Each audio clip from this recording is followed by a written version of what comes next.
Welcome to Microsoft Teams training. Today what we're going to be focusing on is video conferencing. More specifically, we'll see how to access Teams, we'll go over the interface, we'll look at chat and calls, look at the calendar and how to schedule meetings, how to conduct meetings, manage recordings, some conferencing tips, and lastly some resources. So some of the Teams meetings features are audio and video, of course, sharing content, managing participants, chat, background effects, turning on automatic live captions, cloud recording, and more. So in order to access Teams, what we're going to do is make sure that we're logged into Office 365 email, and you can do that by logging into the portal. Once you're logged in to Office 365 email, you can find the Teams app in the App Launcher menu. So let's go ahead and switch to Office 365 email. As you can see, I'm already logged in, so make sure you are too. What I'm going to go ahead and do is click the App Launcher at the top left corner and then select Teams. Now, you may or may not be prompted to either get the Windows app or use the web app instead. What we're going to do is we're going to use the Windows app or the desktop app.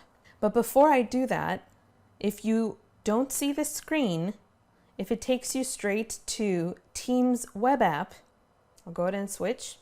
You can also download Teams onto your computer by clicking your profile image at the top right and then selecting Download the Desktop app. And then just follow the on-screen instructions.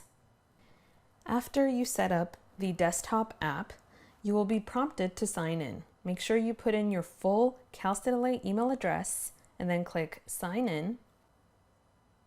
You will most likely be prompted to type in your password, but in this case, because I'm already signed in, it just took me straight to the application. What we're going to do now is go over some of the elements that we see in Teams. So the desktop app is different in not just some of the features that you might see, but also just subtle things here and there. One of the first things would be the top left corner here no longer has the app launcher. Instead, you get a back and forward button, kind of like a browser. So what we have here are the search at the very top. With the search, you can search for really anything like files, people, chat, anything you can think of. You also have your user profile at the top right, along with the minimize, restore, and close buttons. In the user profile, you can find such things as your availability, status message, anything that you might have saved, and settings. We can take a look at some of the settings in here. They have a couple of different themes that you can choose from.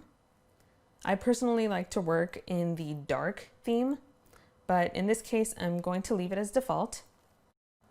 You can go over some of these other settings so that you can make sure that your devices are set up correctly, your calls settings are set up correctly, and some of the permissions.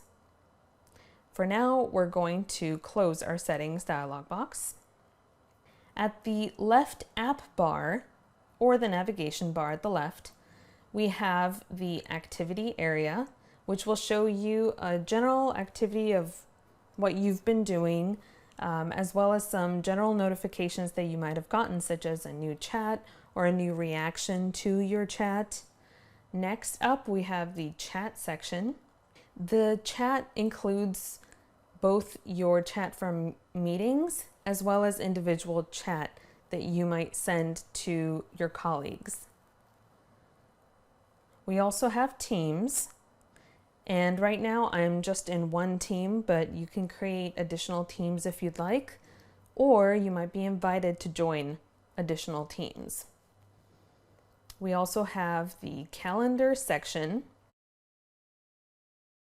and By default, it might be in the week view, but you can change your view to different views from here at the top right corner. We also have calls. You can call individuals, you can set up your voicemail, you can see your history from here, you can add contacts, and you can do a lot more too. The files section has a general accumulation of all the files that you might have been working with recently. And the nice thing about this is that it includes not just files found in Teams, but also files found in your own OneDrive.